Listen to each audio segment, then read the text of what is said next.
যতদিন পর্যন্ত ছাত্র জনতা হত্যার বিচার না হবে ততদিন জুলাই আগস্টের যুদ্ধ শেষ হবে না বলে মন্তব্য করেছেন জুলাই শহীদ স্মৃতি ফাউন্ডেশনের প্রধান নির্বাহী মীর মাহবুবুর রহমান স্নিগ্ধ। দাঁড়াও, এখন তো জীবাণুদের থেকে বাঁচালে সারাদিন কে বাঁচাবে? ডেটল বাঁচাবে। ডেটল দেয় জীবাণুর বিরুদ্ধে 12 ঘন্টার সুরক্ষা বলয়। সুরক্ষার বিশ্বাস থাকুক দিনভর। দুপুরে রংপুর শিল্পকলা একাডেমি মিলনায়তনে আন্দোলনে আহতদের অনুদানের চেক হস্তান্তরের সময় কথা তিনি বলেছেন। মীর মাহবুবুর রহমান বললেন, বিচারের জন্য যুদ্ধ চালিয়ে যাওয়াই এখন বৈষম্য বিরোধীদের প্রধান লক্ষ্য। জুলাই বিপ্লবের একটি ডকুমেন্টারিও এ সময় প্রদর্শন করা হয়, তা দেখে অশ্রুসিক্ত হয়ে পড়েন উপস্থিতরা।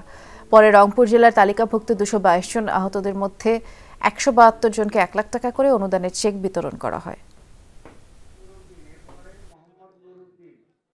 যতদিন না পর্যন্ত এই বাংলাদেশে এই গণঅভ্যুত্থানের প্রত্যেকটি হত্যাকাণ্ড এবং প্রত্যেকটি নৃশংসতার বিচার না হচ্ছে, ততদিন পর্যন্ত এই বাংলাদেশে আমাদের যে যুদ্ধ শুরু হয়েছিল জুলাই আগস্টে, সেই যুদ্ধ আমাদের সম্পন্ন হবে না। পরিবর্তন চলছে, বৈষম্য সমাপ্ত না হওয়া পর্যন্ত এই আন্দোলন সংগ্রাম জাতি ধরে রাখবে।